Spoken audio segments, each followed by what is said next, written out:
Hello. Oh, It feels like we have not done this in forever, because it's true. I swear, like, a week off of Dungeons and Dragons is like a month in, like, just brain space time, so we're gonna do great, guys. Nothing bad happened, right, at the end of the last for session? sure. No, not at all. Nothing at all. If I, Everything's good? Nothing at all. you guys were skipping rocks on the ocean, if I remember right, like, and making Yeah. wishes and having the best of time. Oh, you forgot we were supposed to roll to see if those wishes came true? Yeah, that's what we were gonna start this Alright. session with. Okay. Hey, what That's did the this for cliffhanger that again? we Was ended on. one was infinite ice cream, right? Oh, dude, on a boat? That'd be awesome. Yeah, it comes out in a little machine that all you have to do is push the lever. Are we renaming it? Are we a Carnival Cruise Line after this? It's Cardinal Cruise Line, thank you very much. Anywho, hi everybody, I'm Tam. I'm your guys' DM. I go by she, her. I'm Tony. I am playing Artem Petrova, the Shadow Monk, and we both go by he, him. Hi, I'm Ashley. I play Arista Tidesinger, the Glamour Bard. Both Arista and I go by she, her. Hello, I'm Finch. I go by Shide. I play Ruby Libertas, the Fathomless Warlock. Oh, really goes by he, Ethan, I'm they, playing sorry. Isaac. Oh, no, you're good. And then I am Ethan. I'm playing Isaac Crow, the Transmutation Wizard, and both of us are him. And I am Brad. I play Paul Tarboro, the Vengeance Paladin. We both go by he, him. Beautiful. First of all, roll some luck for me, everybody. It's not like you used any of that last session. Totally not.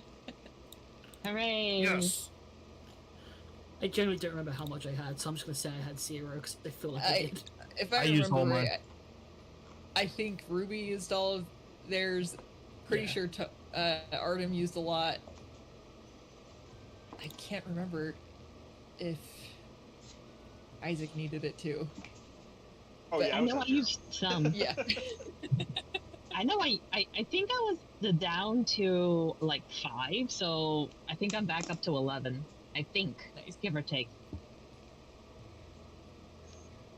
I mean, checking in with you guys, 12 is still a fair threshold for everybody. Yeah. I don't know. I'm never going to get above 8. Yeah. I got to 12 keep once. using it. It was fun for like Okay. the day I had it. Sweet, okay. Because, I mean, not that I would say let's knock it down or whatever, but just wanted to make sure that, like, 12 still felt like a fair number to y'all and everything, because I'm not a jerk DM. I want you guys to have fun and not die or stuff, because then that gets put on me. Sweet. So, last time, you all finished killing off some marrow in the water and were successfully able to take some of the bodies back up to the top of your ship and did a brief interview with them. It sounded like they were mostly doing some routine hunting / ambushing of ships in order just to get supplies and what have you. But upon returning to your ship, and as the day started to wind down, you guys came across a robotic, much more catatonic Maris as you were checking out where Dre was, and come to find out that Dre was not doing the best of things on the boat. After doing some brief investigation and gallivanting is so not the right word for a dire search party. After thoroughly investigating the boat, you were able to find Dre in the first mate's quarters, and Dre, donning the face of Artem, was underneath the bed, to which he attempted to make a mad dash for it, multiple moments of sadness, anxiety, and depression were hit by a number of you, but none harder than Ruby, as just dealing with the presence of this crazy creature really kind of brought up just some not ideal memories and feelings and things. After disposing of Dre and the body itself just kind of misting away into the air, you were able to revive a couple more people on the boat and were able to bring everyone who was in this weird dream-esque state back to reality, and the captain had some words for everybody, but more so a little bit out of concern, a little bit out of worry, a little bit out of frustration, and had specifically mentioned to Artem that it was probably going to take some time for the crew to wrap around what just happened. And yeah, that's pretty much where we left off, if I remember correctly. Did I miss anything besides just you all having terrible flashbacks? Arista did not have any. Almost the most of it. Yeah. Yeah, I think the only people who were saved from the flashbacks were Isaac and Arista, I believe, And Ball, and Ball too. yeah. At least in that moment, Ball got absolutely just hugged to death by a fire genasi that almost knocked him out. So Yeah, that would have been It a happens. way funnier way to kill yeah. a player The character. paladin. Very fine. Thank you so much for saving me. We're good. I got 7 hit points. I got plenty left. Yeah. For a Goliath paladin, that's great. But yeah, Maris and several other members of the crew were able to return to a decent state of wellness as the night watch was about to start. And yeah, if I remember right, we pretty much left off with Artem going to his room and having some feelings in about just the whole situation and how it all went down with Dre. The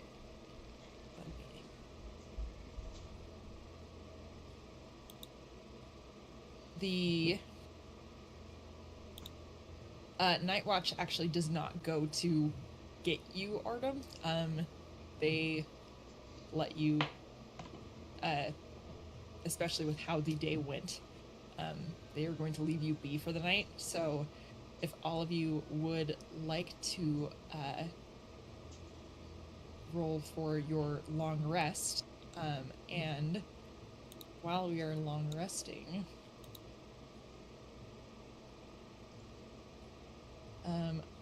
Isaac, can I get you to roll a wisdom saving throw for me? Yes.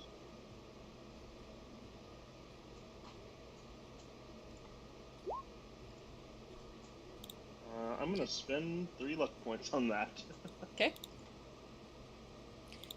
The next day, you awake and your hand feels stiff. Specifically your jade arm. It's not like nothing's changed about it. It just feels a little bit like you kind of have to. It almost feels like it fell asleep in the middle of the night. But it's fine. You're able to move on about your day, but you definitely just kind of feel like you have to almost like do like those practice like punches that you do with your super strong wizard arms that you have, and are able to wake up and have the day that you were intending to have. Um, as the day begins, the weather is crappy as usual. uh, what would you all like to do with this day? First off, Arista's gonna go check on Ruby because last time, the last time she had to comfort him because, of everything. Okay. Okay, so first she is going to knock on Ruby's door. Mhm.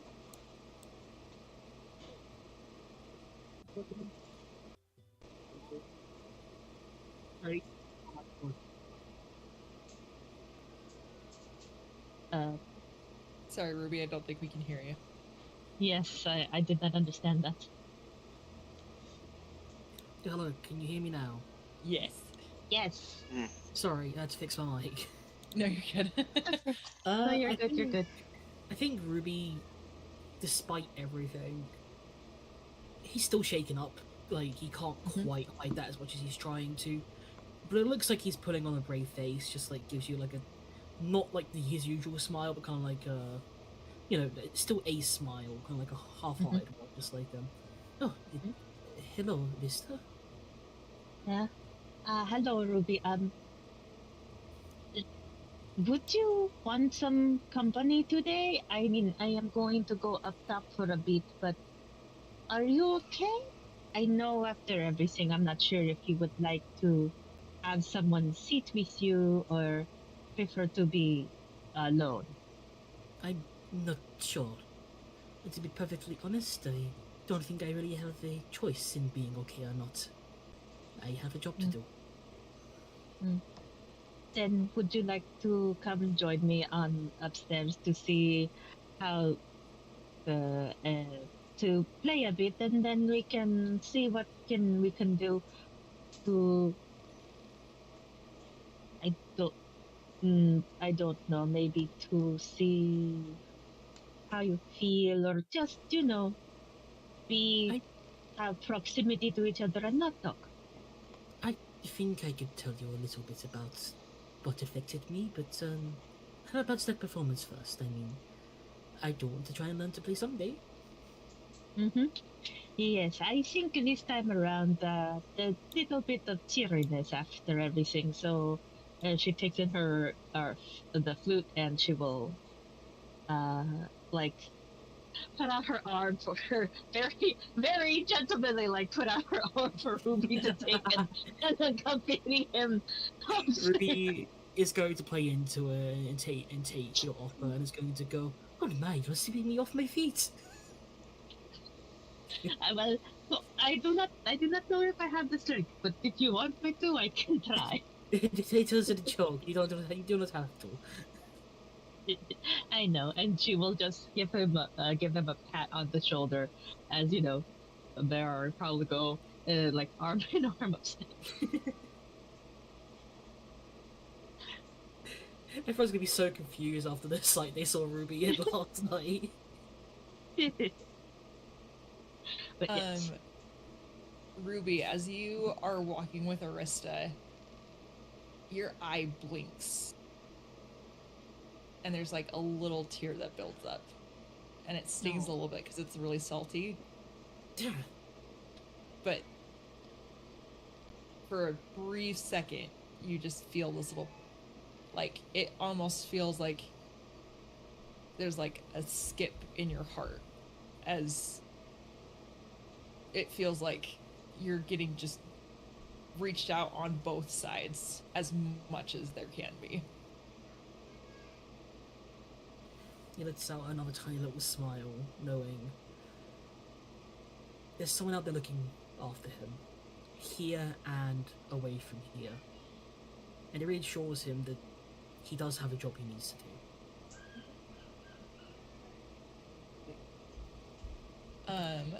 Arista, would you Okay. please roll me a performance check for the day? Okie dokie.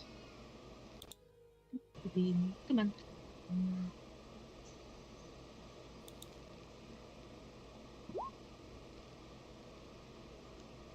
Beautiful. Jesus Christ. Alright, so you don't know if it's because of just watching everyone go through what they've gone through. Like, I mean, you didn't have a hard time like everyone else did. Mm-hmm. And if that was simply because of the proximity that you were to Dre compared to everybody else, or maybe seeing that there may be some shadows in your group that are a little bit more not necessarily hidden away as everyone would like them to be. The song that you play, it cuts through the whole ship, and you almost see this like ripple effect off of the boat as the waves and the rain just dissipate and calm. And it is probably one of the best days of sailing that you guys have had yet on the Catfish.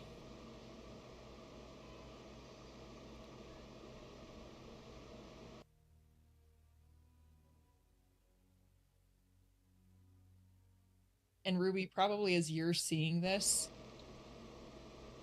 like, once again, that little, like, ta-dum in your chest, like, hits again of something's going right here. Especially as this music just fills and builds in your head and just kind of envelops you and the ship and just all of the air around as this beautiful, you said flute, is that right? Yep. Just this beautiful lilt of this flute just fills the air and literally like starts to like crest as if you just feel the waves just moving over and over and over.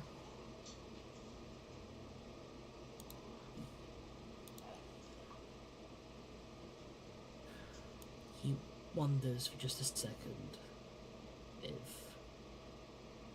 every day could be like this. If this was just the storm and they've waded through it. But he's not quite that naive. He knows there's going to be more days like the one he just had. Yeah. But he never really experienced them before. He did, but not to this extent. And now that he sees the light at the end of it before the next storm, maybe he can appreciate it a little more. Yeah.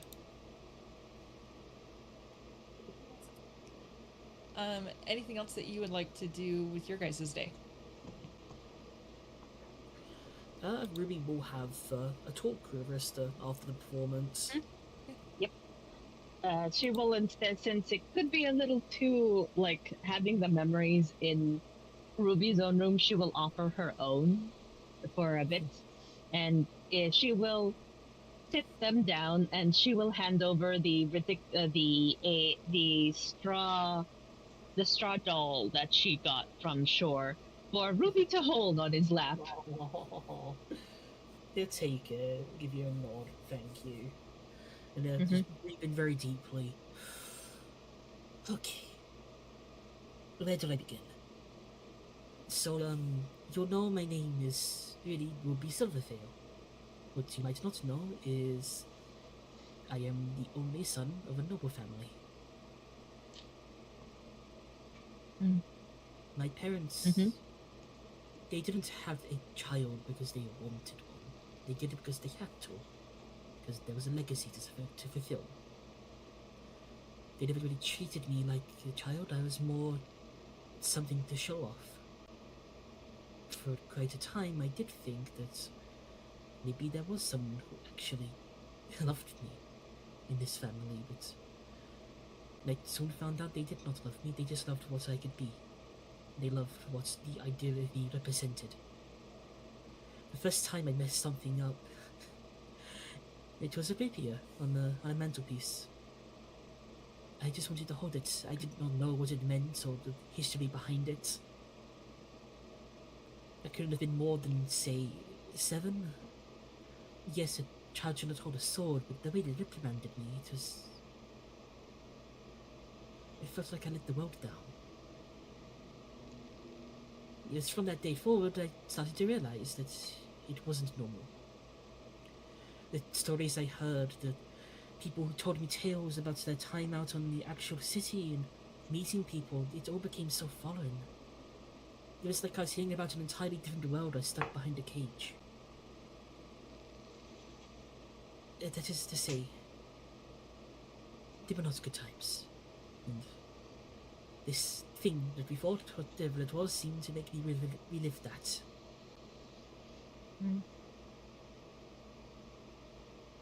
There's more I could get into, but it's not a pretty story. Take your time. I'm not going to force you to talk. I know those emotions are a lot. I cannot say I understand fully because I cannot. I understand the feeling of not feeling. I do not know to say if my family or my mother loved me. They were proud of me, yes, I know that much, but like you, perhaps it is something because it is different where it was. Love is not expected, per se. Affection, yes. Affection is fine. Love, it is, if you can afford it, then yes. So, in some aspects, I understand. In some, I don't. But also, I will have to say, for a second, when you said 7, I had to remind myself about, age lines. But yes. If I were an elf, I'd be nothing more than a babe at that point, wouldn't I? Yeah, yes. At 7, you're like I would expect a toddler. But yes, I am of a good age of 200, so 200 and something, give or take. I'm not exactly sure. So it is but quite strange how different but similar we are. I think this is rather important to tell you all, but at least you first. I did somewhat run out on an arranged marriage. So there may or may not be a search party for me that is still there, and the bounty on my head that is worth quite a lot, which is why please do not call me Silverfail in front of people, please. considering the fact that I have told you my real name, granted, I do not have a price on my head like you do, and you are my friend. And she will put her put her hand on her head on his. It's like, and you are my friend, and I am not one to betray that friendship. And, she writes her head up, but Thank you. do not worry. I am not going to tell you about it. That is the term, if I remember correctly. Do not worry about that. As of right now, sorry, go ahead. I really hope no one else finds out about this, because if I'm sure the people that Bora's previous ship workers were very nice people, but there's at least one person here who, if they knew the bounty on my head, would probably turn me in. It's quite. Oh, that I understand. I mean, money talks. I have learned that from the small amount of time I am here. So yes, so no worries on that. I do not plan. Then, in all honesty, human, well, last names are still a bit tricky for me. So at the very end, I can always just forget it, because I have only known you as Ruby Labertas and nothing else. The other name is another person. Thank you. The person who is me, who is in front of me, is Ruby Labertas. That other person, I do not know. You, I know. Thank you. And thank you once again for being my friend. I never really Of had course. any of those before I met Autumn, and for quite some time I didn't even know we were friends.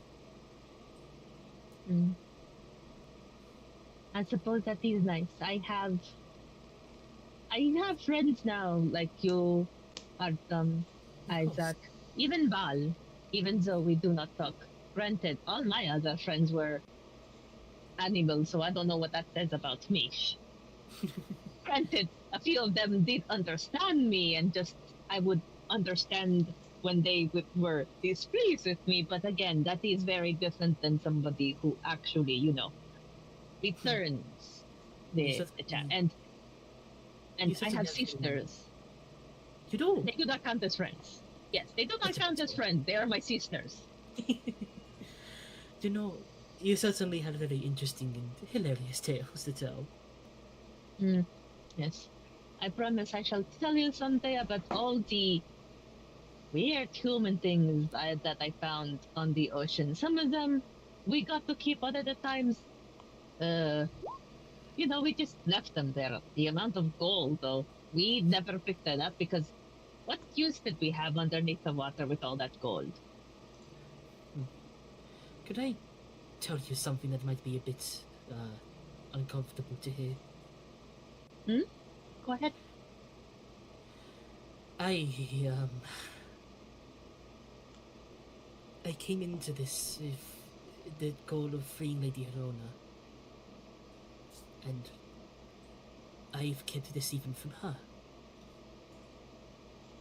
I would have laid down my life to do it because I didn't really have anything to live for.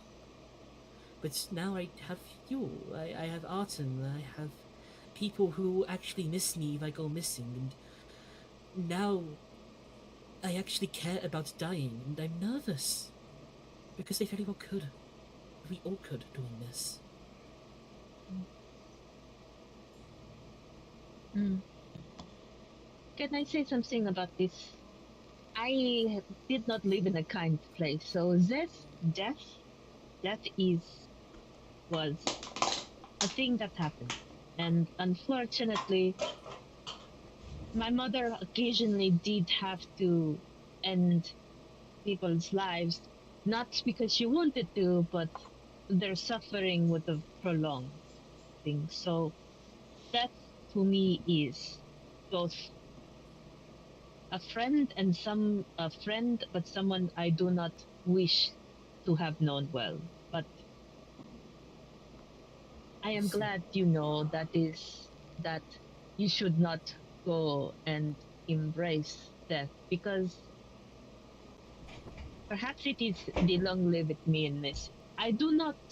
Perhaps that is the reason why I left. I wished to just do more than eventually have to do that. I wish to be free. I wish to be able to do more, you know? So Took I'm the words right glad out of that my you mouth. realize. Yes. I'm The wish glad to be that you free. realize.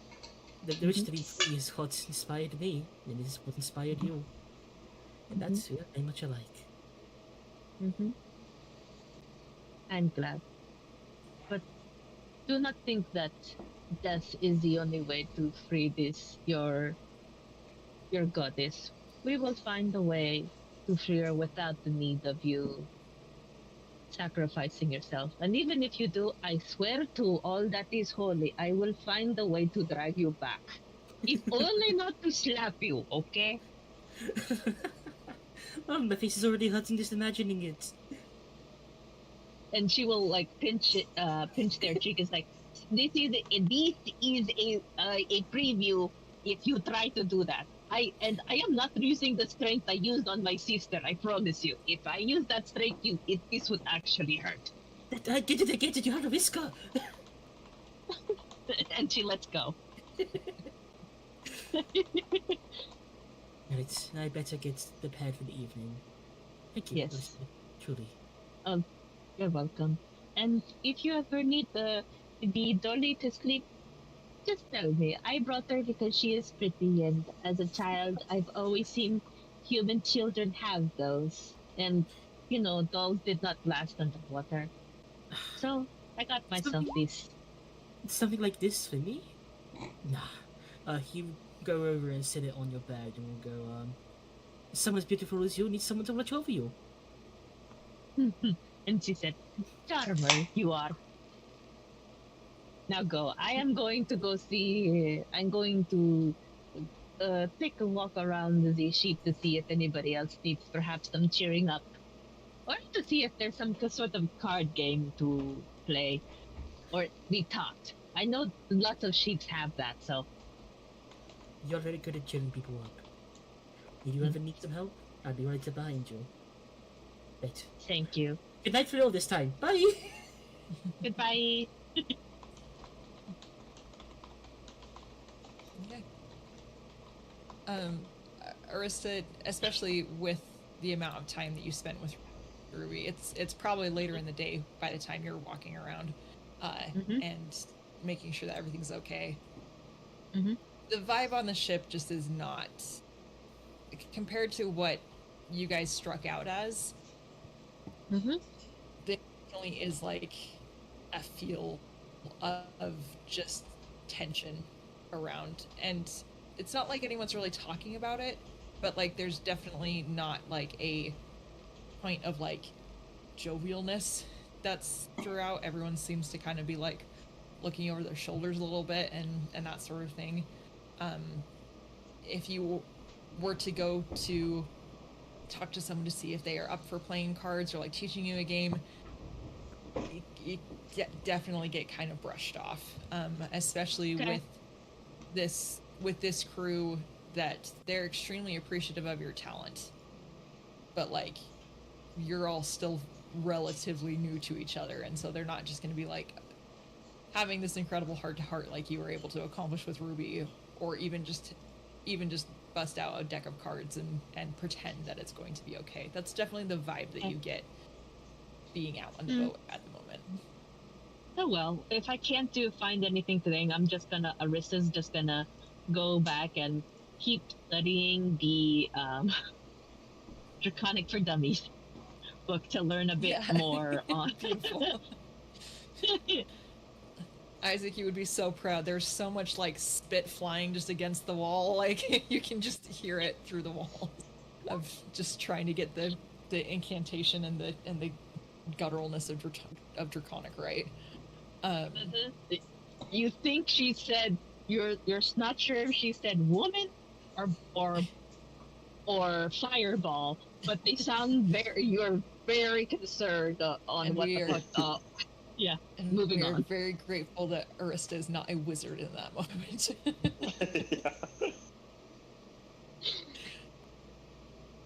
Yeah. By the way, Fireball was the only ball-related spell that I could come up with a cat relatively quickly for you, Ruby. Gotcha. You're worth so much more. Yeah, I'm worth at least a Glyph of Warding. Come on. Well, I just love so much that it's Isaac going, "Psh, a bounty? Let's sell that."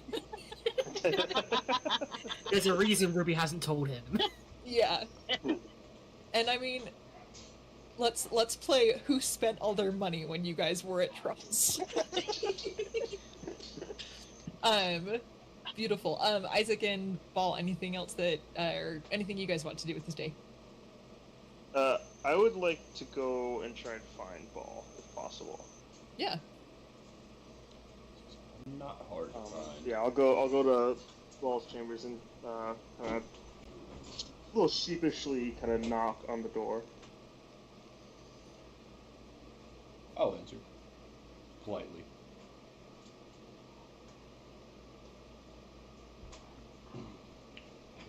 Ball, you in there? I'll open the door and Find out. what can I help you with? Oh. Let's see. It looks like the stream may have paused for a second. No, it looks like my mic was there we paused yet again.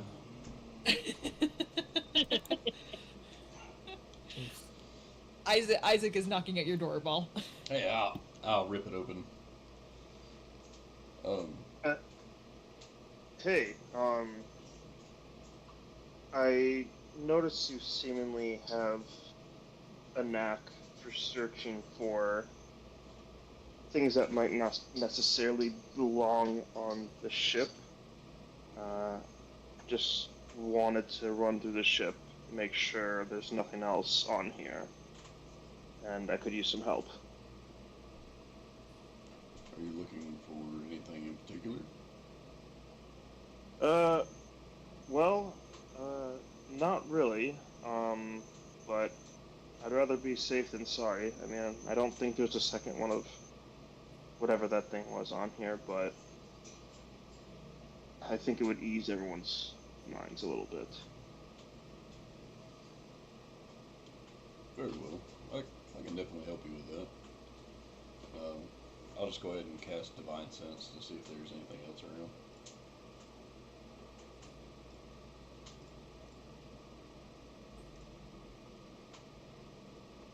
And Isaac will also use Detect Magic and kind of just bounce around the ship, seeing if there's anything out of the ordinary.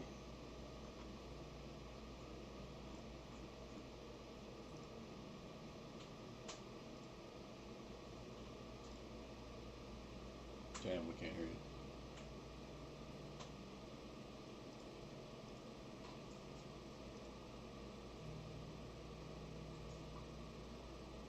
Tam. Tam, I can't hear you if you're speaking. Hey, guess what? I raised my hand and I hit my mic. So Oh no! We all suffer from the same problems. Man, today is going so well. hey, guys, we're like an hour into this and things haven't like completely. No, we're not even an hour in. Wow, I'm so optimistic. Gosh dang it. I was gonna say already. The grand return, everyone. Oh man, beautiful. Anywho, I'm not going to necessarily make you guys roll for this because you guys have like a good amount of time to work your way through the ship and everything. But as you're kind of like snaking your way through the ship, especially knowing what Dre felt like to the both of you, there is not another presence like Dre specifically on the ship. And as you're going through, like you guys are picking up like magic items potentially on the crew. You guys are there's one thing I'm gonna check really fast.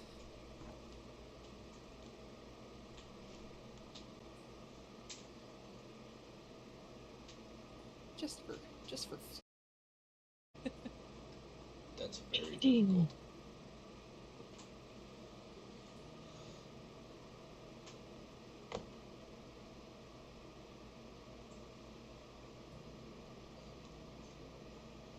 okay. Sweet, cool. Yeah, you guys are making your way through the boat, but especially like when it comes to, you do sense a celestial presence. There is a,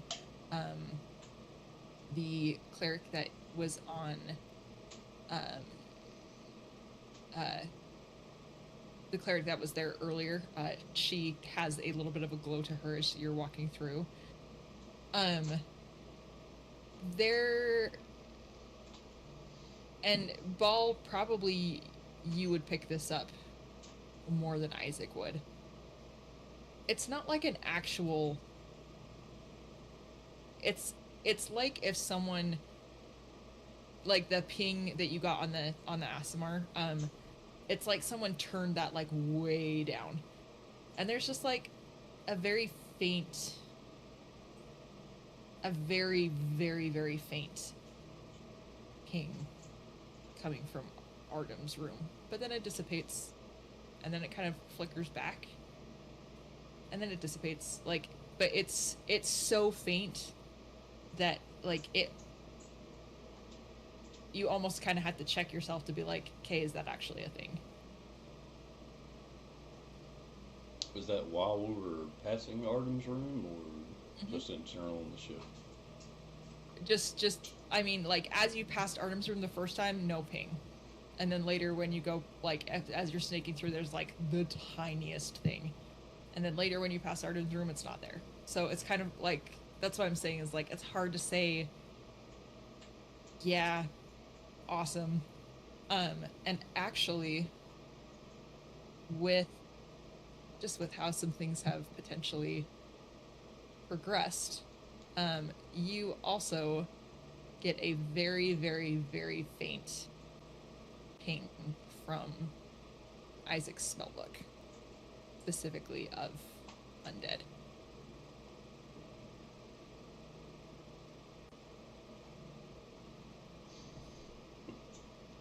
Does Isaac, do you have your spellbook on you? Always. So would I notice that like the entire time we're walking together throughout Yep. the ship? Yep. Like, And probably that, like, because you're like looking for some of those bigger pings, it probably like took a minute, but then like you feel and like see just like this, it's almost like there's this like buzz around Isaac's spellbook. but once realized, is it constantly there? Like I know that it's there the entire time. Yep. Unlike what was happening with Artem, like this is very consistent.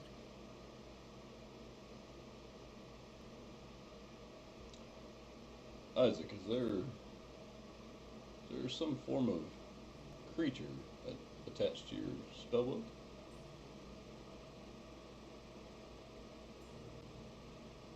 How did you know that? Well, my training allows me to pick up certain senses, and currently I'm sensing an undead sort of feeling coming from your book, specifically from your book. My familiar resides within the spine of the book, but to my knowledge, my familiar is not undead.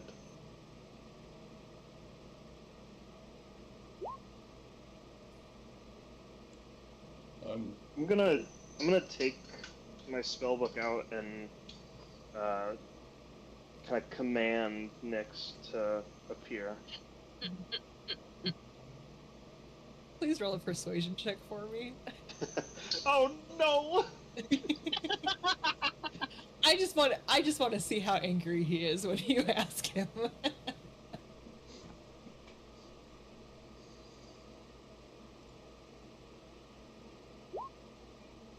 Okay. You open the book, and Ball, you see that as Isaac asks for Nyx to appear, literally like out of like the middle crease, you see this head of this snake like flatten out and then like materialize and like make a circle and kind of tuck itself in and look up at Isaac. And Nyx goes, "Yes." I'm just gonna look to Ball and kind of look back to Nyx and say, is the presence here or still within the book?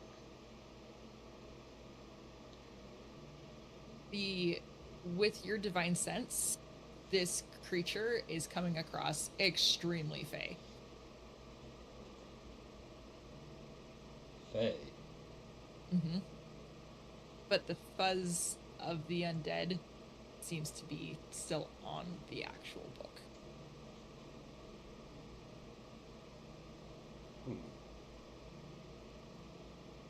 The undead sense is still coming from the book itself. What is this snake creature you have here? I was That about would to ask be- the same thing. That is my familiar. Is he friendly? No. The snake actively rolls his eyes and his head at you, Ball, when you say that.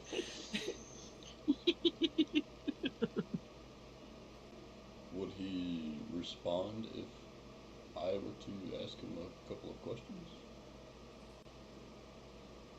You are more than welcome to try, and I'll try and find like a spot we can either sit or lay the book down, so we're not just Okay. kind of doing this in the middle of Okay, well, Yeah, everything. probably back in your room, because there is a designated desk, is probably Yes. going to be the best place to do that. So, how far away from Isaac's room is, say, everyone else? Isaac's room is closer to like the captain's quarters, so there's like the captain's quarters, and then like Isaac's room, and then like one other good room on the other side. Yeah. And then everyone else is kind of like down that hallway, kind of scattered a little bit. So there's some space between his room and everyone else's because it was requested.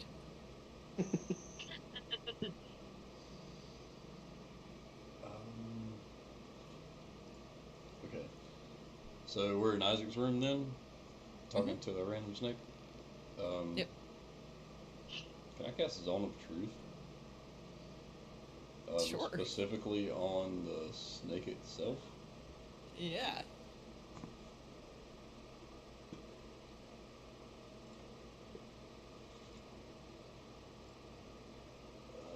Shit, how the hell do I link this shit? There we go. So your snake has to make a charisma saving throw. I don't know how the hell that's gonna work. Not me frantically looking up what the heck his charisma stat is. Don't worry. We've all heard the snake talk. It ain't high. Yeah. But still probably Also- higher than Isaac. Also, I love the fact your snake has to make a saving throw. In context, it makes sense. Out of context.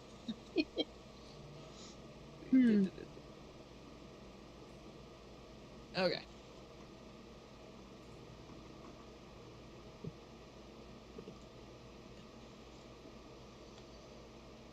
Yeah, okay, there we go. Beautiful, not good. I'm gonna roll this publicly for kicks and giggles. Oh. Yep, hey. Hey everybody, That's amazing. Oh. that totally tracks. Nice. Of course, the last snake- week you got all the good ones. Sorry. Well, I had to last week. Last week was needed. Just Oh, sorry, go ahead. just as a point of order, Yeah. Isaac has to make one too. Beautiful. Let's go. I love Zone of Truth. Is that why you were asking the distance of everyone else's rooms? Yes, it is. Beautiful. Oh my Oh, god. damn Oh it. my Nice. god. Wait, I thought I almost just it got doesn't matter. Even kicked with off the charisma. ship. I saw a bunch of saw the future. Hey, that's a wisdom save you just did. You need a charisma save, my friend. Oh, I'm sorry. yes. Yes. Don't worry, this one's gonna be a nat 20. I'm so I was used like, to how- Be a everything one. being wisdom Be a save. one. Please be a one. Yeah, I was like, how do you +4 on your charisma? Ah, Oh my Dang, god. dang, Winnie, that call. Tony! We're good. Hey, Ruby, Hey, take yeah. 2 extra luck for that. Yeah, Let's go. finish the seer. Oh my goodness. If I say it enough, it's gonna negative. come up one time. Yeah.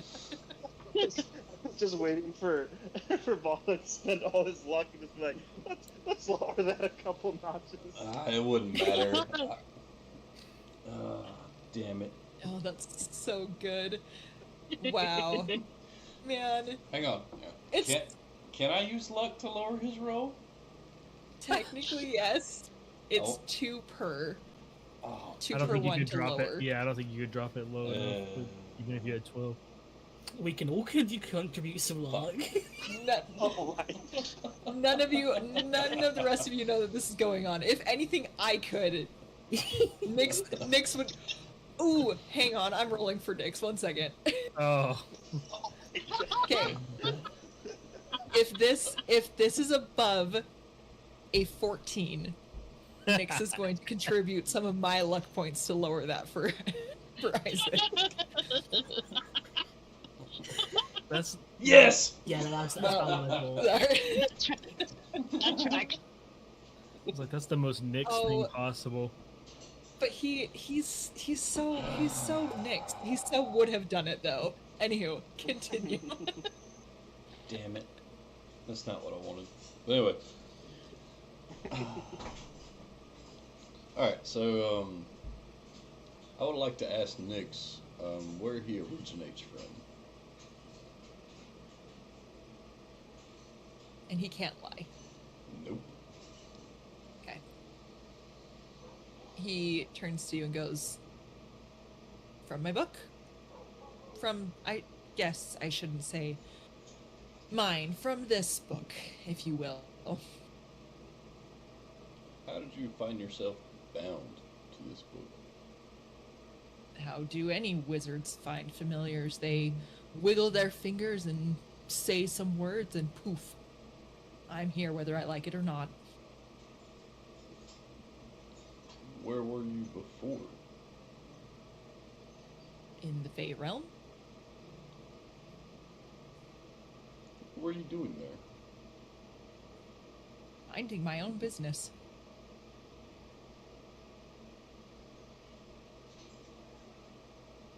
What kind of dealings have you had since you've been bound to this book? Ah. And as he smiles, like, this is probably the first time that, like, you've actively seen his fangs probably flicker a little bit. He goes, "Oh, well, that's a question. Most recently, I was pushed upon this scholar, and I've been dealing with that ever since." Can you elaborate? He has only recently decided to show the prowess that I know that he can. And I'm appreciative of that fact, because I know that there are others out there who are far better than him. But he's getting there, I guess. Do you have a problem with your current master?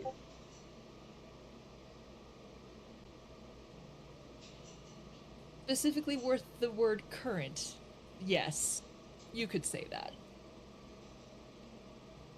So you've had others in the past. Yes, and I miss them.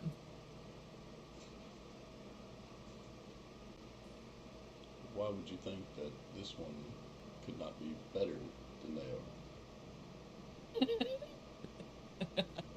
Have you seen him? Look at him. I mean, magic would not have done something like that, and like actively points like with his tail to Isaac and goes, the magic that I know is capable of being cast wouldn't have exploded into whatever that is across this scholar and curse him in such a way. If he knew what he was doing, it wouldn't have been a problem. What kind of faults do you find in Isaac?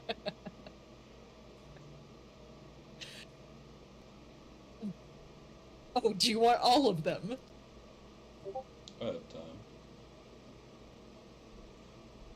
Well, for one, he brings me out to talk with strangers that I have no idea who you are, and you are able to, again, wiggle your fingers and do whatever you would like to do in order for me to appease you. But he's the one that asked, and I have to obey. does he ever consider that maybe I would actually appreciate going back to someone who knew how to treat me and how to ask and how to cast such magic? But no, it's short-sighted this and help me that, and why can't I, and my life is so hard, and it just gets old.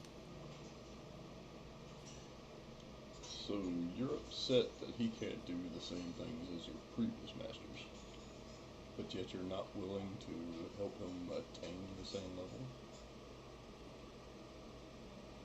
I've done my duty. Why should I work any harder if it's just going to potentially happen again? Who knows? I may be cast out and he may get sick of me and I may be with a new master. But oh, I do miss the old one. So you would rather be stuck in a book than to help the current master? Yes.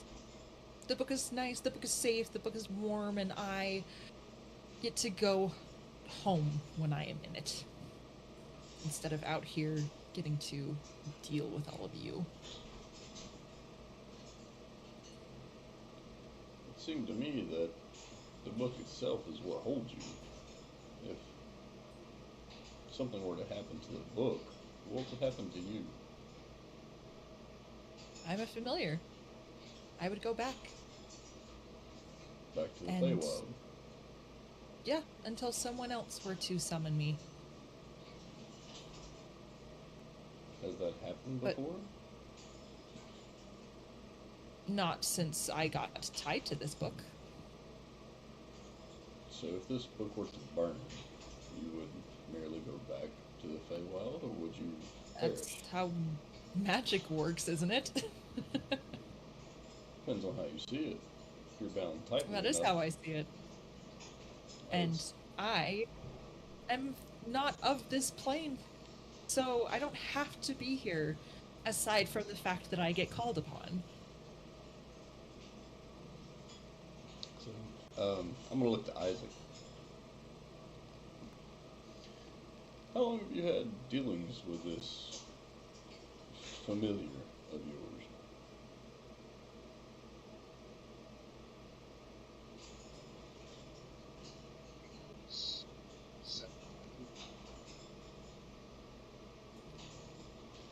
You're as quiet can be, bud.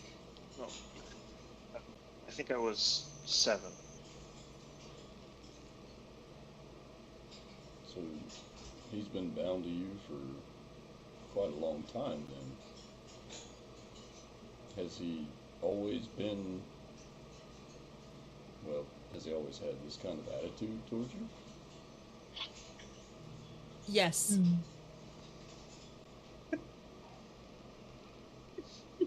Nyx isn't exactly cooperative, but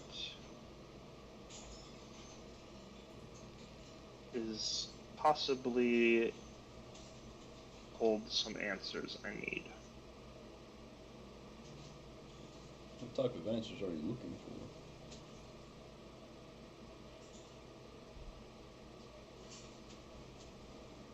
Are you able to keep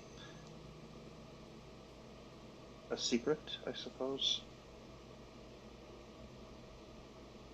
Or at least keep this conversation between us? I see no reason that it needs to move beyond.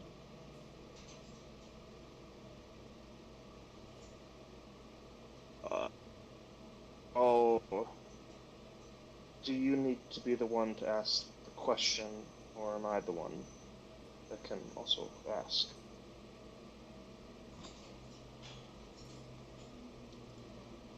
One A second. creature can't fly deliberately within the radius. So, even though the spell has been cast, he's already failed it. Yeah, So. so he has to speak truth no matter what. So you can ask the questions and he would be forced to tell you the truth as well.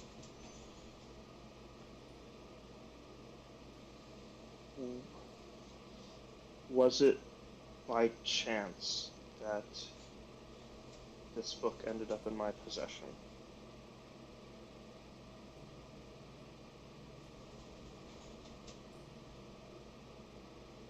Nyx kind of chuckles a bit. Nothing is by chance. And you know that.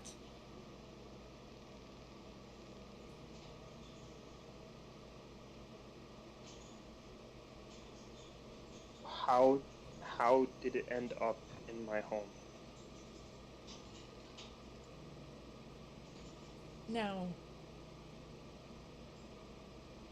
see, that's the thing.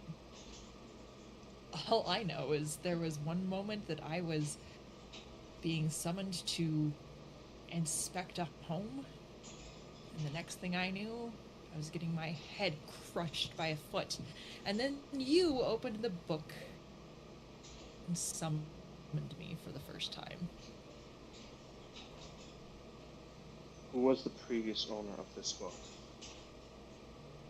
Someone better than you.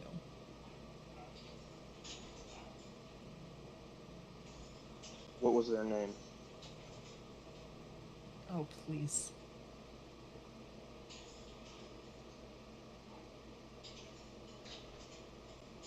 Why? Because you don't care about anything, and I of know course, how when I m- start asking questions, you don't want to give I me know. answers. Then how about this? Give me a reason.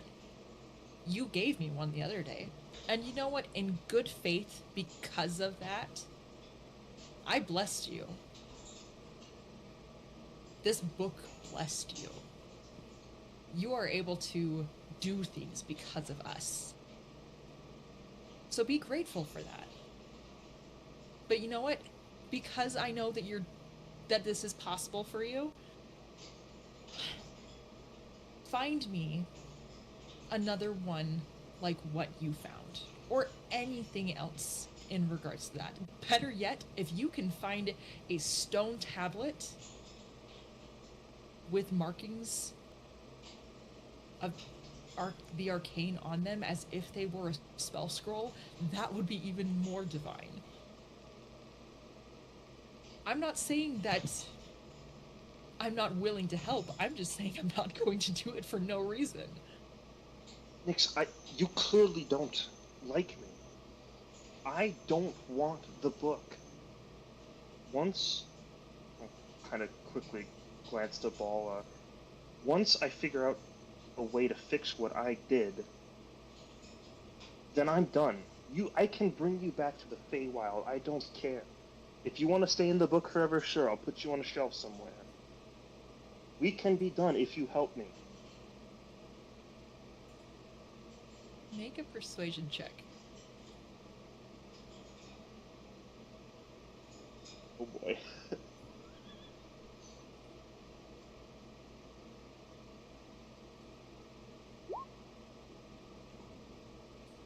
I want you to know in my head I said you'd get 12. I just need you to know that. You're not getting 2 more luck for that. Sorry, Ruby. I just try. need you to Good know try. that. I so called it.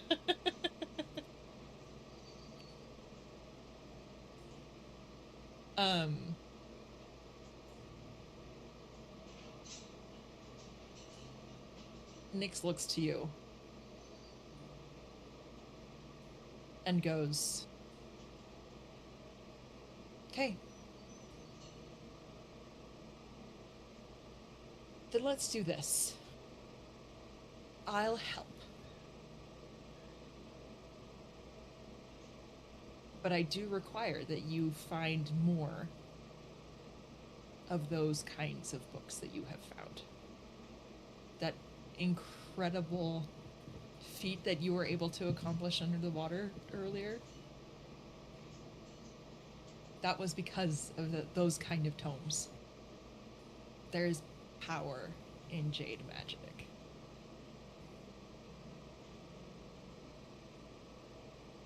And What there's is power in those that use benefit? it. I'll tell you more.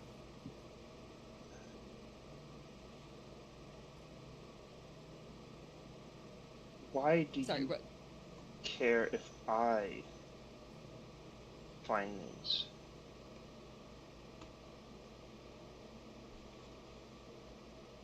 What are you gaining out of that? Because the more you find, the closer I will be to being with someone like him. Or maybe he's still around somewhere and I'm able to potentially reunite with him if you get strong enough to build this book and to build yourself to be like him. I might be able to actually go home. Who is him? He looks to you and goes, I don't know who you are. You're not privy to that information. Nix, clearly you have a fond memory of your former master, but I don't want to upset you, but he clearly didn't care enough if I'm the one who came into possession of the book. He either gave you away, or he's not this great wizard you've said he is. The spellbook isn't something you just lose. When you encounter a snake, what are you supposed to do to disarm it? You cut off the head, right? Would it not be beneficial for a great and powerful wizard to be separated from their spellbook? I am part of the snake's head, and I would like to return to my body at some point. You're saying there's more spellbooks like this? I mean, maybe not quite like this one. This one's pretty fabulous, but more like the ones that you saw and are using and are copying from. Yes, there are. That's what we were doing before we met you.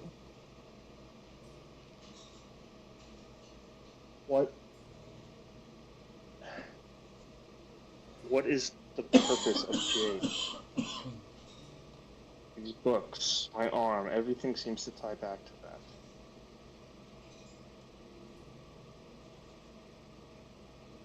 It's an extremely stable arcane stone, and my master knew this. It has the capability of channeling things in incredible ways, and it can amplify and be used as an incredible channel, which is why I find what happened to you a little bit of a hilarity. That shouldn't have happened, but you were inexperienced and you didn't know what you were doing.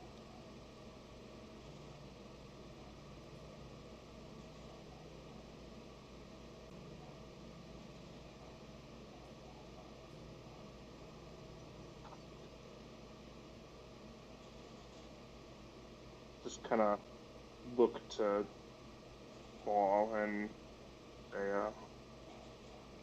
I think we're probably done here. Are you bound to this book physically? If, let's say, if something were to happen to you while you were on this plane, would that coincide to where you normally reside? I would poof back to the Feywild. The only way that I'm tied to this book is this book now. I am the designated familiar of this book. No other wizard can summon me because of my tie to this book. How would we break your tie to this book? By burning the book. What would happen to you? But I would simply return to the Feywild. And And what? until another wizard decided that they were in need of a servant. And then I would be summoned to that wizard for however long they see me fit. Do you enjoy this cycle? Or would you rather be free of it? Able to do what it is you wish to do? I wouldn't necessarily call this a cycle. It's literally the first step after I was with my previous master. So this is a step, if anything. I have no idea how cyclical this could be. Would you rather not be doing what you wish versus what your master wish?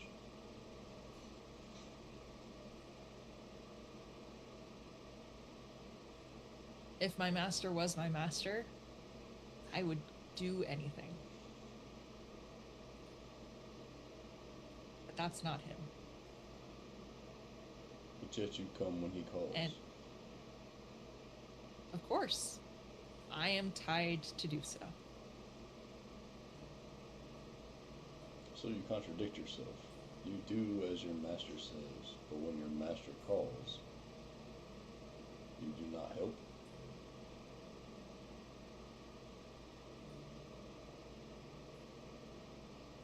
I help in the best ways that I can to get back to doing what I was. Just because I'm summoned doesn't mean I have to enjoy it. It's the same as asking a child to clean their room or something, or to follow along on whatever parental task you have. They come because they have to and they obey, and they may not have the most incredible time to do it, and they may come kicking and screaming, but they do it anyway. And so here I am, in my ironic form, kicking and screaming. And he just wiggles just a little bit. Is there any other familiars in the book? He never had need for one. Is there any other creatures in the book? Not that I know of.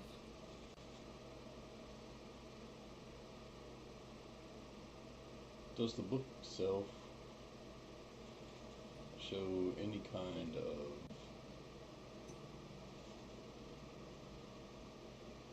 an undead nature to you?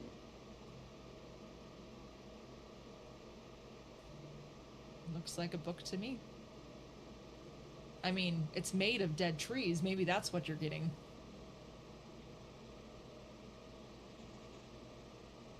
Here, I'm gonna just kind of pick up Nyx off the book and move Nyx to the side and start flipping through the pages and, well, if any of these, I don't know, stand out to you, let me know.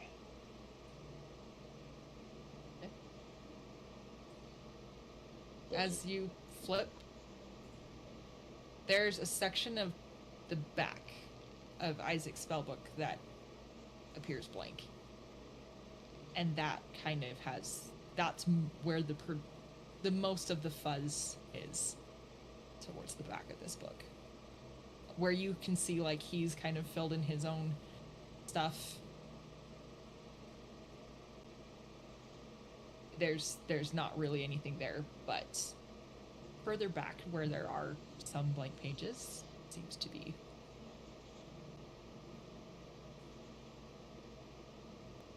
I would point those out to Isaac as he was looking for them. Nyx, do you know anything about these? He looks to you. He goes, "Oh, that's right. You can't see it, can you?" That may be a discussion for another day. No. Now. I'm sorry, but your little spell doesn't last indefinitely. Now how on earth are you going to know if I am lying or not? If I were to tell you that my previous master's name was Alabaster, would you believe me? Or would you think that I am now speaking with a forked tongue? How long has it been? The spell lasts for 10 minutes. I know. How long has it been?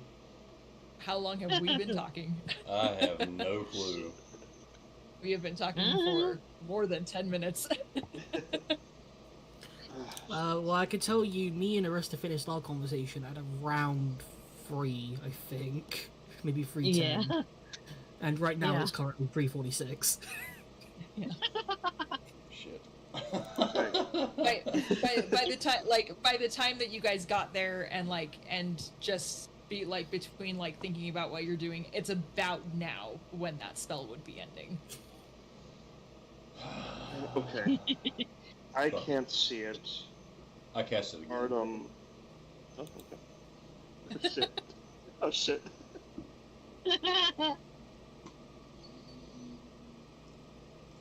So that would We're mean gonna roll live. Isaac and Another- the snake have to do it again. Yeah. Please. BEA beautiful. Yes. Wow. Uh-oh, guys. I don't know why I'm cackling. I shouldn't be cackling.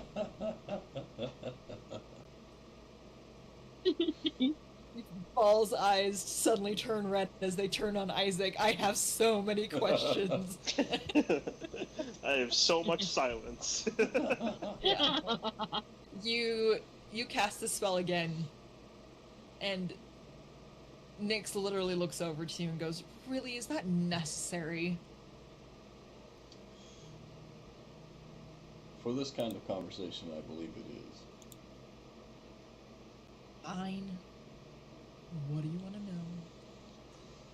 Your previous master's name. I didn't lie. So what's his name? I already told you. Tell me again. He smiles and goes, "Ah, Alabaster." Does Alabaster have a last name? A surname, so to speak? Simply went by Alabaster for all of the conversations that I had. Does that strike any memory that Isaac might have?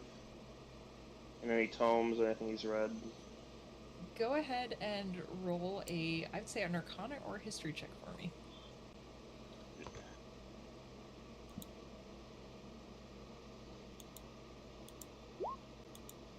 Oh, Beautiful. 25.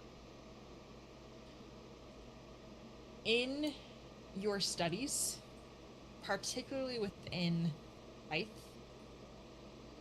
and the time that you've spent since traveling and learning, there is a name of Scrollmaster Alabaster.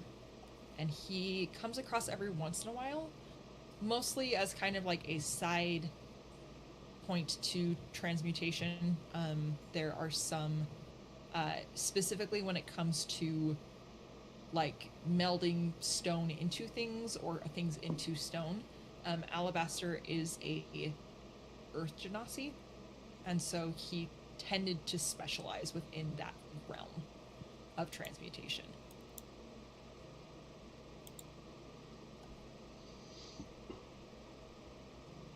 So I would look to Isaac and ask him, do you recognize the name?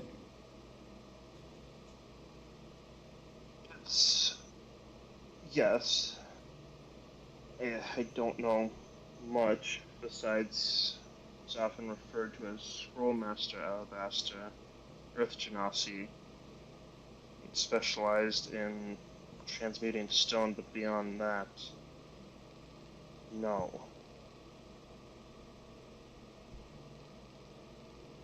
So look to Nyx.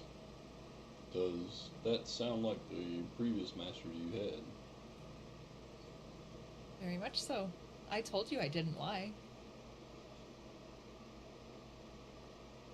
And you wish to get back to this previous master? Of course. Why? He was great and powerful.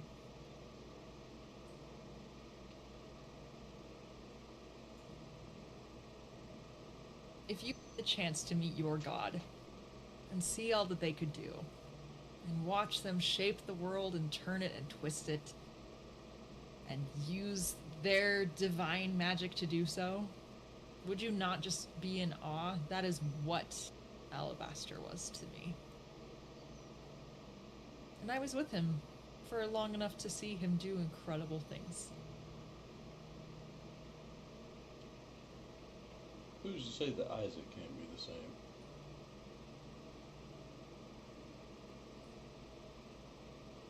See Nick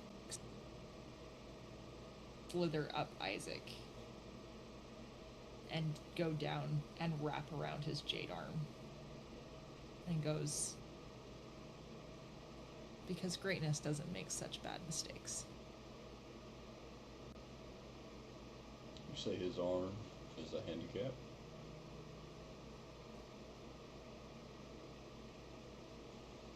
Of what he's capable of. I've seen him perform great feats of magic, even with his jade arm. Why would you think it would be a handicap? Because if he was actually great, he wouldn't have it on him.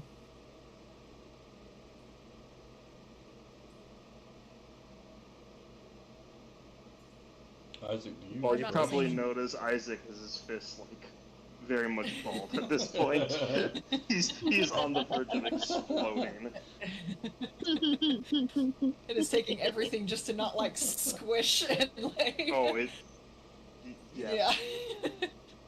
and Isaac, or well, Nyx looks back to you, Isaac, and then looks probably for the first time the most intent that you probably have ever seen him. And he goes, but then again, I guess when you give any child matches, they're bound to burn themselves. Okay. I am grabbing Nick's by the, like, head and just gonna squeeze as tight as I can. Okay. Push With the your strength.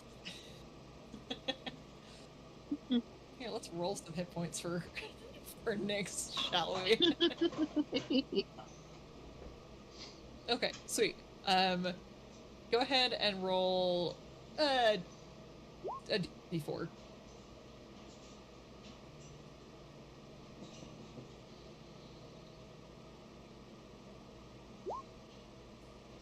Perfect. That's better than what I rolled for him. Ball, you see that Nyx just evaporates like into this green smoke, and the smoke kind of drifts and flutters back to the book.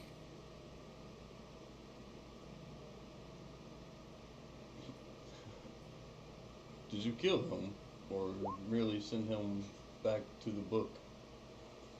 I wish I was able to. Is it possible? That stupid snake didn't have answers. I would never summon that thing ever again.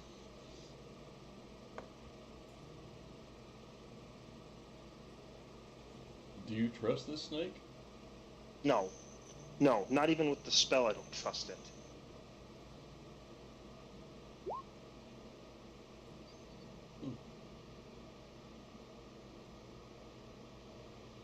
Well, I believe that may be a problem to sort out at another time. Regardless, we might have a name to go on now. Alabaster. I believe that does warrant some investigation. But, while I have you here, what's the kid's name? Drake? Drake. dealing with our current problem, did Drake ever say anything to you?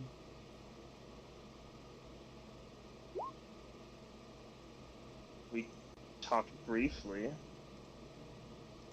Why? How did that conversation go?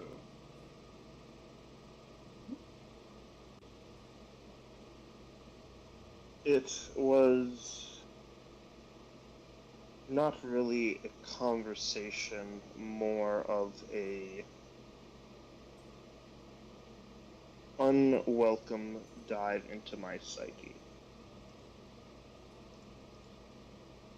Can you be more specific?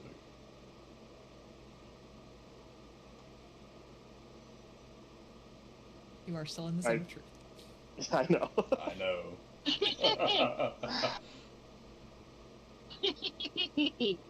I can. Would you be willing to?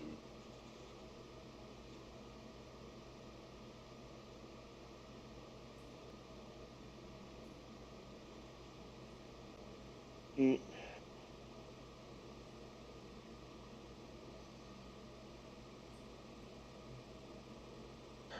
If you tell me why you want to know.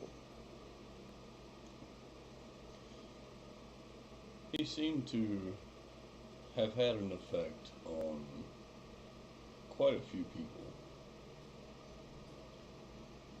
And I want to make sure that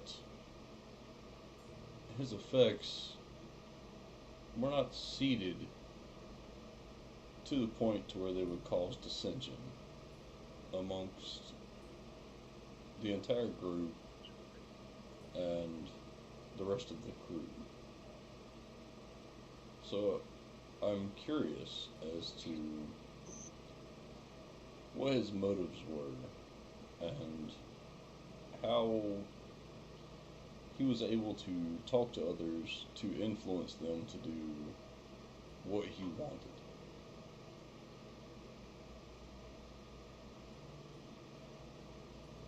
I can speak to what I saw, and it was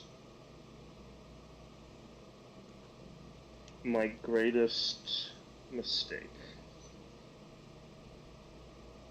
Perhaps it was tied to my biggest regret as well. He showed you this. In uncomfortable detail. When did he show you this? I was attempting to possibly get a read on him, and it seemingly opened a two-way channel.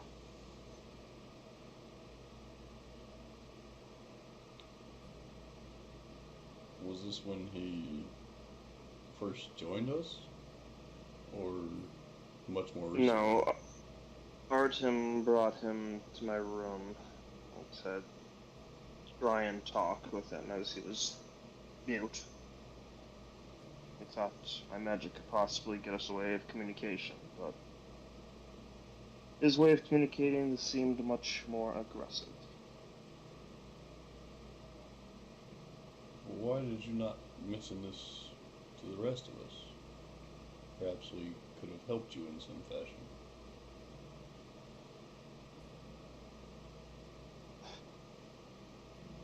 Whether you want to or not, you're helping me now. I'm trying to fix my mistake. Although this is a seemingly longer way to get there than what I've done in the past, it seems like we are headed in the right direction. I think I've gotten more answers to my questions in the last few weeks than I have in over a decade of searching on my own.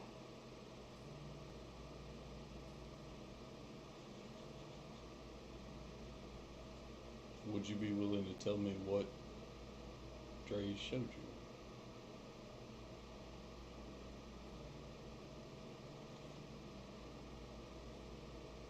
you? You still willing to keep this conversation between us?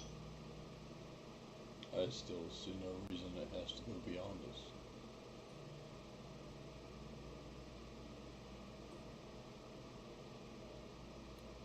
Well, I assume you've already put a couple pieces together. When I was young, around 6 or 7, a spell book appeared underneath my bed. Both my father and mother were pretty prolific wizards in height at the time. I assumed that it was a gift from them, a birthday present of sorts. When I went to show them and read from the book, they turned to jade, and my arm followed. I've been looking for a way to return them ever since.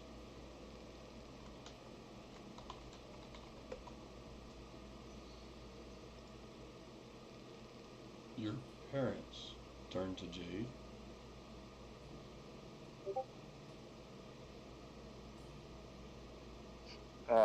Yeah. So that is how your arm was able to turn that way as well? Have you not looked into what caused that? I'm not sure. I did find a wizard at one point who helped me for a time, but that fell through. They didn't have the answers I was looking for. Are you still searching? Yeah, yeah. I'm still searching, but if I am being honest, if things don't play out, I am going to destroy those statues in the basement. The statues. Are the statues My your parents. parents? You would destroy them instead of finding a way to reverse the spell? Listen, Paul, I've tried nearly everything. I've searched through tomes upon tomes and found nothing. I've gone to churches and prayed for help. I've traveled by ship and by cart to find those who could help me, and I still have done nothing with over a decade of searching. I am running out of options, and the worst part of everything is I don't know if my parents can even feel what's going on around them or if they're just unconscious drifting. If part of me thinks that I have just left them sitting in my home's basement for over 15 years, having them just sit at a wall, and I wonder every day if I'm doing the right thing or if the right thing to do would be just to smash those jade effigies. And their suffering. Who's to say that they are suffering? I don't know. That's the worst part about all this. I don't know if they're just unconscious or if they're just constantly looking at the same wall for years on end.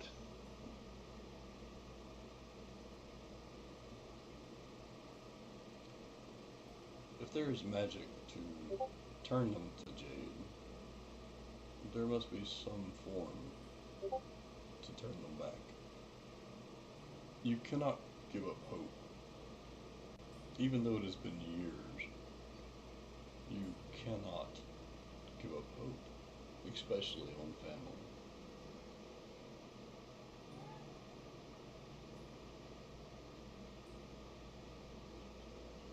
I believed that at first, but I think we sometimes just tell ourselves stories to make ourselves feel better instead of facing the cold hard truth.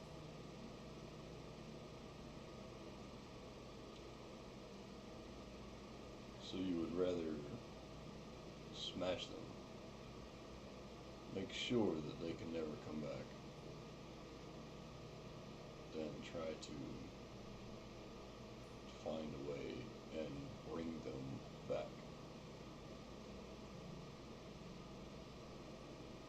If they can sense what's around them and I die, then they're stuck there.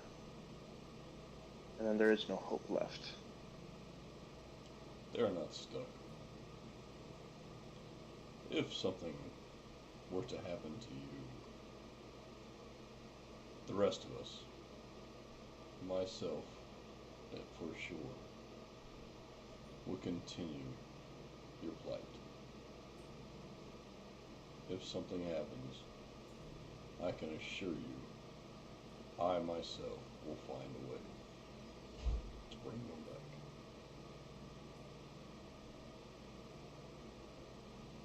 I appreciate the offer, Ball, but I don't want to bring my curse onto anyone else. That is why we are here. We help each other. That's how a group survives. I have done many a thing on my own, but I've always found that having someone to watch your back, to help you do the things that you cannot do alone, is always more beneficial. It allows the bit of stress you have to go away. Allows you to focus more on what needs to be done.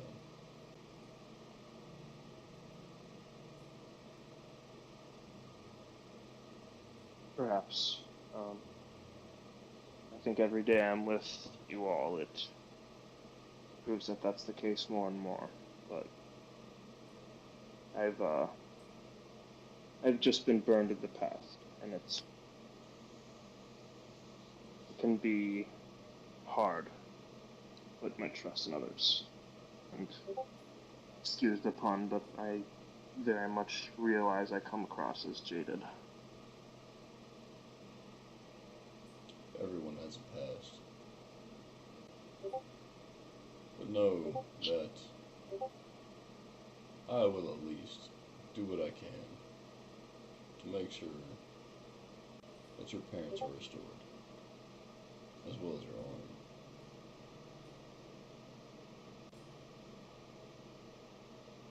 I appreciate that, Ball. You've gotten me a lot further than I would have ever thought possible, to say the least.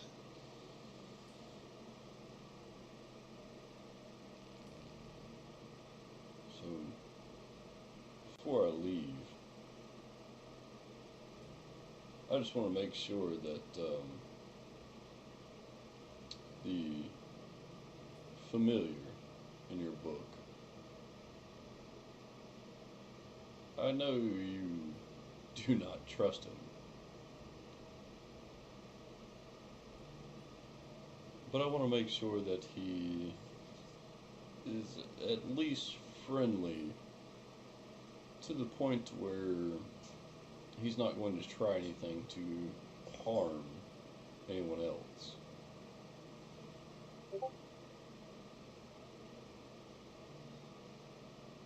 I don't know if I can guarantee that. I mean, I tried to keep Nix on a short leash, but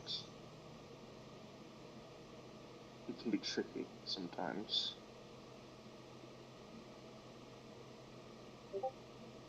Perhaps we can find a way to force him to do what needs to be done. What do you have in mind? I think if we were to find a way to make his connection to the book a little more permanent, he might be more amenable to what we have to say. If your book were to burn and he merely goes back to the Feywild to do what he wishes, there's not much incentive for him to help. Agreed. But if your book was to burn and his existence is forever terminated, I could see that perhaps he would be more willing to make sure that the book doesn't burn. And for that, he would need you to be more powerful. That would certainly help turn the tides in our favor. Do you have any idea how we might accomplish this? Not as of yet. But it's perhaps something we can look into. Find a way to bind him more strongly. Instead Agreed. of just hoping that what little bit of information he gives you is correct. I agree 100%. I didn't even know before today that Nyx was a Fae.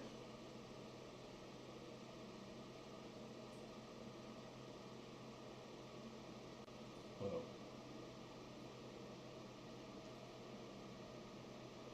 I think this has been very enlightening to all of us. It's definitely something worth looking into.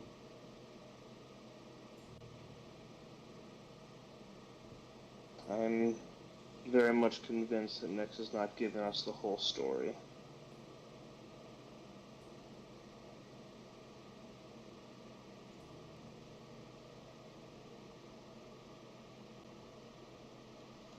Well, again, I appreciate this ball.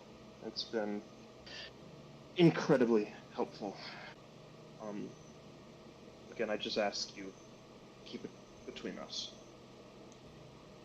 Until the need arises, your secrets are always safe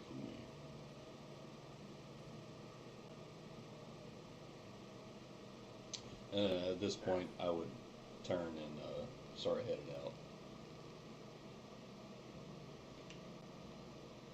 Okay.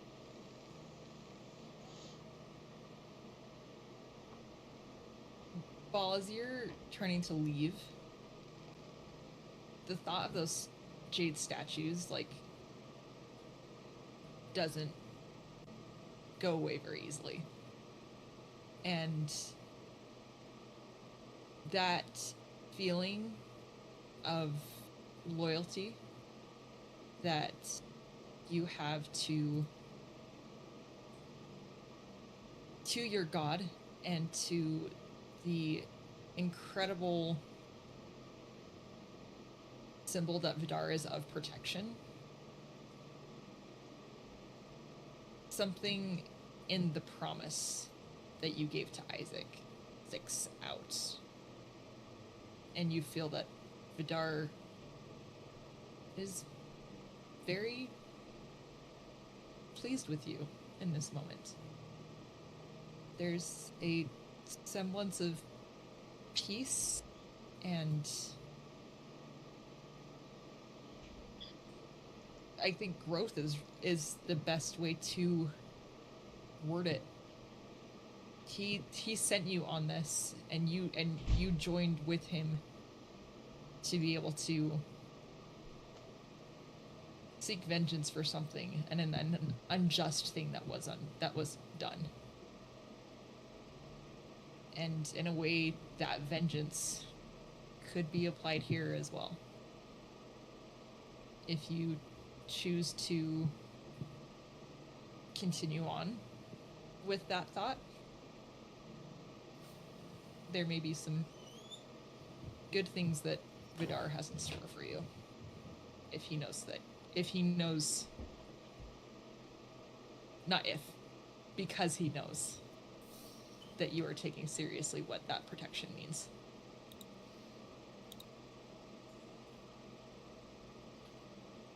What time of day is it?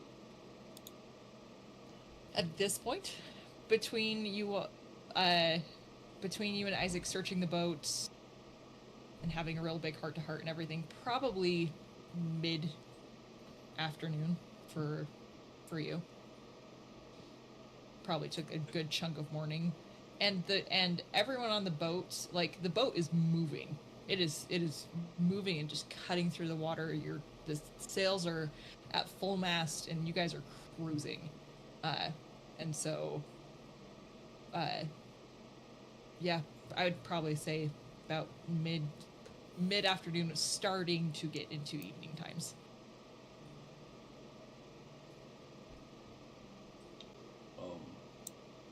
I would like to go and see Artem. Okay. However, I need a bathroom break. I'll be right back. Sorry. You're good. We're fine. You're good. Serious RP will do things.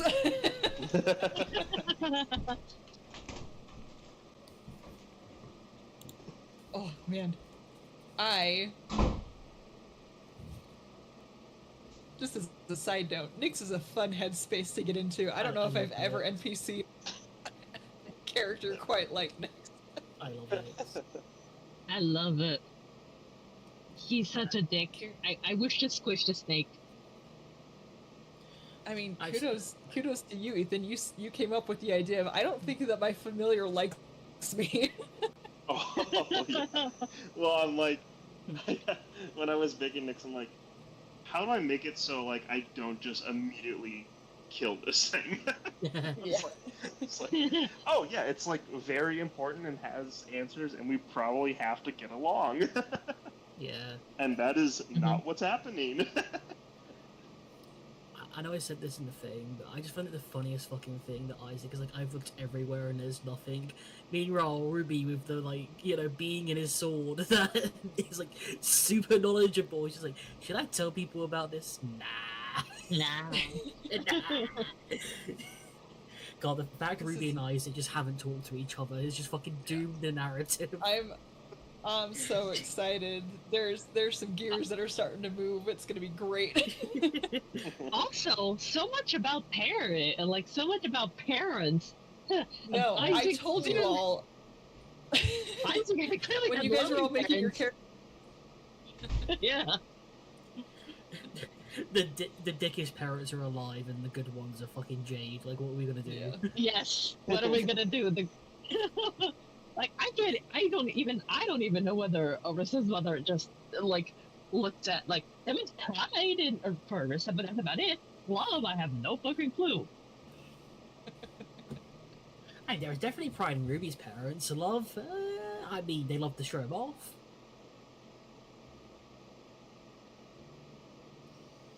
Ugh, man, I almost, like, I'm a sap for a lot of things. When Isaac said that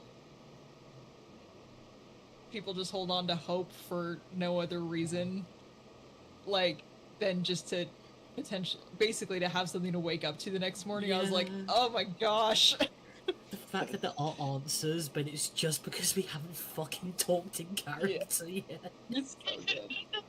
And the reason that, and we all know the reason Ruby doesn't talk to Isaac is because they don't trust Isaac as far as they can throw Isaac. That's a problem. And I've wanted to have this moment of really being like, what are your motivations for being here? But I just haven't had a fucking chance to start it. Stuff keeps happening. Stuff keeps and happening. honestly,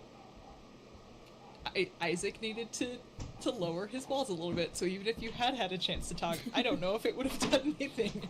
Magic literally was the only way that he got around this. That's fair.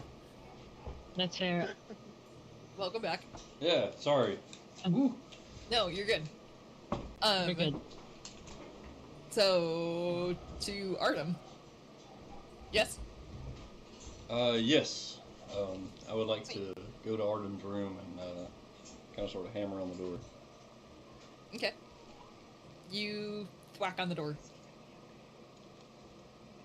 and there's no answer.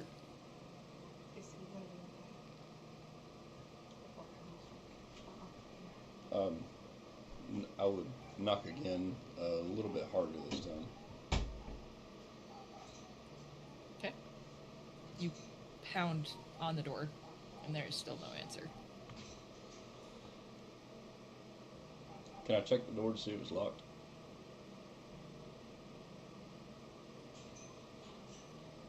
Yeah. It's unlocked. Okay. But when you go to open it, there is something in the way. It is if he has put something in front of the door. I would imagine there's not many things on this ship that are bigger than me, so Okay. I Go ahead. push the door open. Okay. Go ahead and do a strength check for me. He just doesn't notice there's something in the doorway because it's just that strong. There's anchors on the other side of this door. What the fuck? Hear the scraping of wood. You're like, oh, that's not normal for a door. Holy shit. Oh, that hurts my They really are feelings. anchors. That is so Something bad. about the snake that called you just Oh, that was inept at athletics. one point. Shit. Just Hang on. Yeah. Hang on, I did the wrong thing here. No Yeah. wonder I was so Yeah, I was jacked gonna up. say it. I was gonna say This is right. athletics, really? Yeah, there we go. Alright, sorry, I clicked There the we wrong go. thing. I mean, technically, they are the same thing. They If you are do the acrobatics, it was- technically. I know, but I will honor the role that you are supposed to do.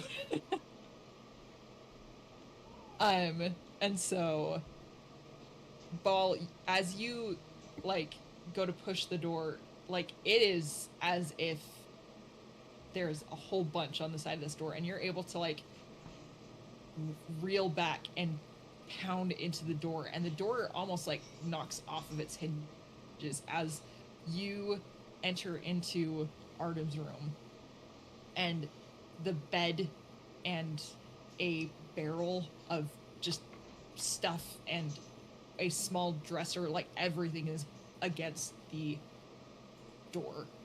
And as you push through, some of that gets knocked over, and you enter into this room, and there is damage everywhere.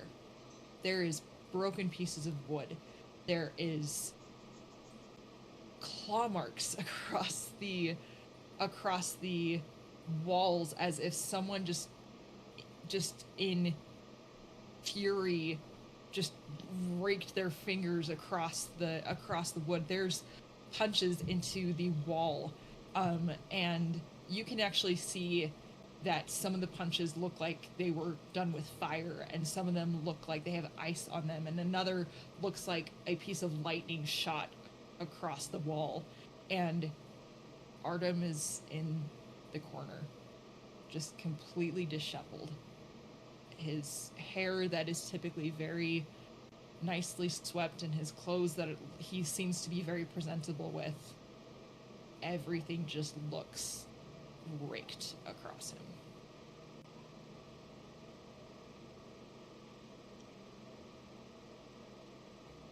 Artem, can you hear me?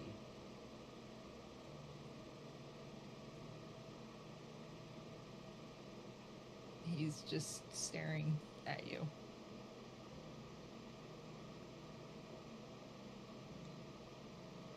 Are you okay? Not in the same way that you saw the others, where it was very the body was going through the motions as far as just living. This looks like someone who is actively dissociating. Also, I will point out, as you're looking at, first of all, Artem's, kind of turns his head and looks at you, but he's kneeling down, just on his knees, in the corner. And he just kind of slowly turns his head and looks at you. And when he does, what you see is, his eyes from, yesterday, you kind of saw it. His eyes are, completely, red, and there's just red streaks just going down his like face, and it's almost like they're just stained red.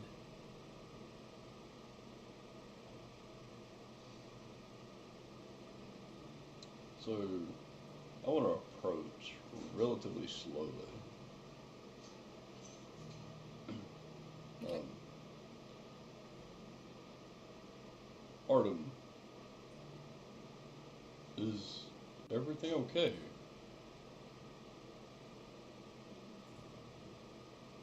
He just looks at you and doesn't say anything. Yeah, we'll get a little closer. Stay within 10-ish feet of him. Okay. Roll for initiative. No, I'm just kidding. Ah, okay. That's my line. Thank you very much.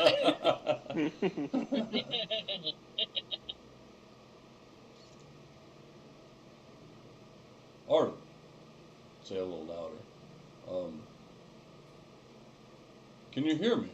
Can you understand what I'm saying to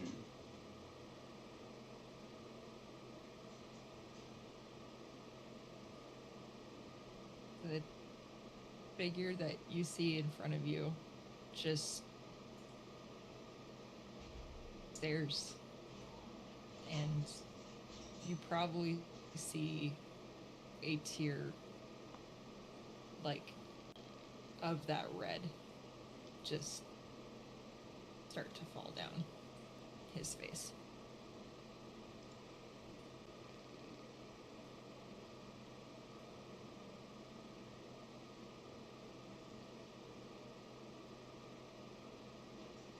Hey, you say, Arden, you're kneeling on the floor? Yeah, he's just like kneeling, facing the wall, like the corner, and he's just got his head, like, he just turns and kind of like looks over his shoulder at you.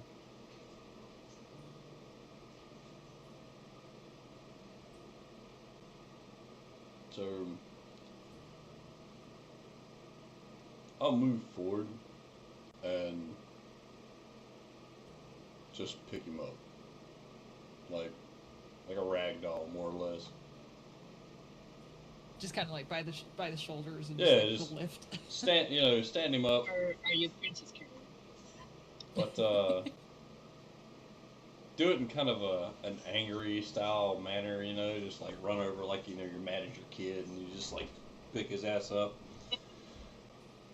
But instead of any kind of discipline like you normally do your kid in that particular scenario, just give him a big ass hug.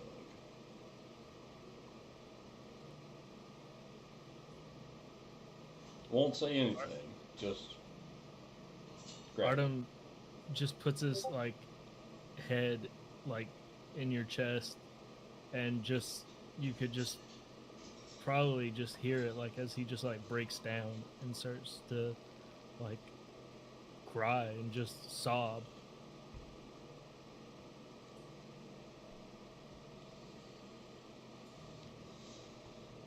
And I'll just stay there until he's able to collect himself.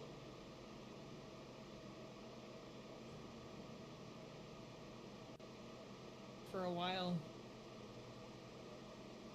and the red that is from Artem's face as he just heaves and sobs into you bleeds onto your shirt, and it takes a minute.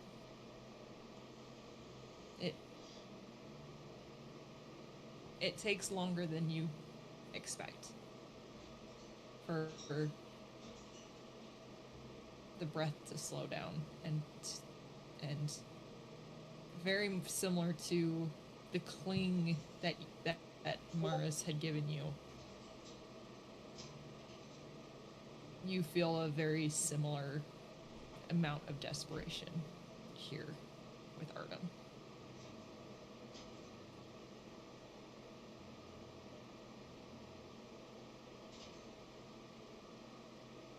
So once he to the point that he's somewhat calmed down, I would ask him what's got you to this point.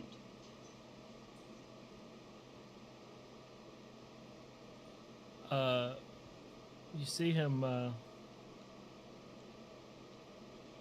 You see him look up at you, and then you see like the eyes of starting to like, instead of being so like blood red like they were, they're like more of like a pinkish color.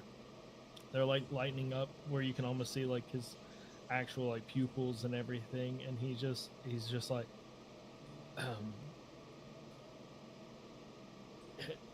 well, thank you, thank you for that.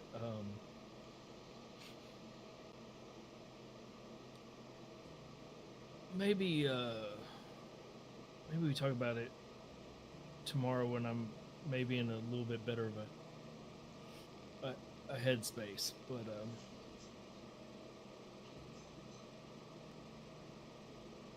thank you for showing up for me.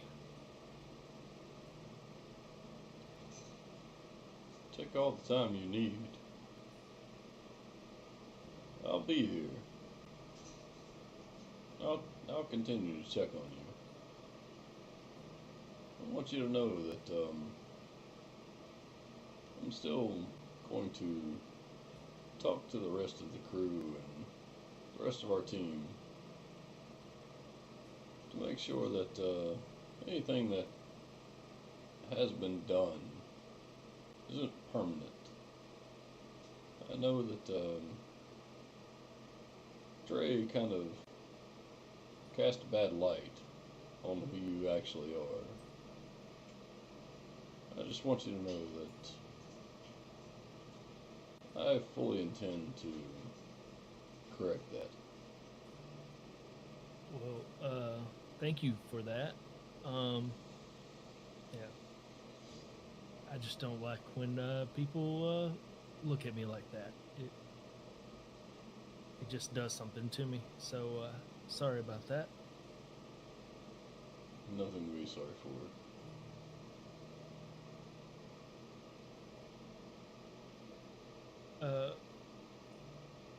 He starts looking around his room, and he goes, well, shit.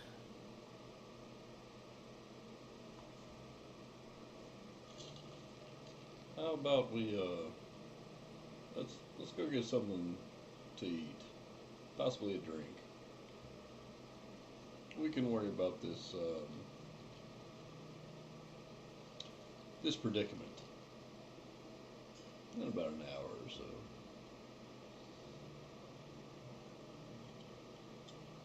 Sure. And then he just like kind of points towards the door. As the two of you step off and out of the room and make your way towards the galley to ask Maris for some drinks. And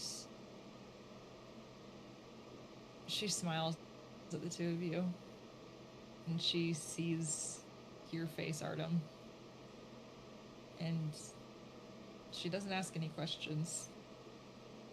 She just simply pours you both a small beverage, probably something very similar to a whiskey, and passes it over. And she smiles as you two sit and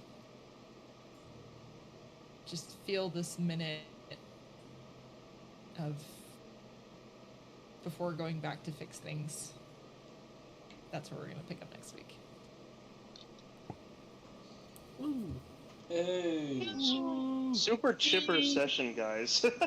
Yeah. Real funny. It started off really good. Yeah. everyone leaving in a good mood. Y'all made me work for that one. I was happy. All You know, this no, happy for with the, their for the first like half an hour, it was really happy. It was It was. so good. Oh, Oh man. no, yeah. If you ask the right questions, things happen. So it's fine. It is what it is. But yeah. Remember, Oh, that was- Arista has venting. It won't fix everything. Applause to everybody. That was a blast. Yeah. Thanks everybody for joining along with this. And actually, as you because of the day that of incredible sailing that you guys did, probably the last thing that you guys would see before the night comes is you start to see in the distance a line of ships Oh no. on the horizon. And it just and the music just got up there. That's amazing. Yeah, it's timing. beautiful. It's but yeah, thanks everybody for joining along with that. We will catch you next week, but hope you all have a wonderful day.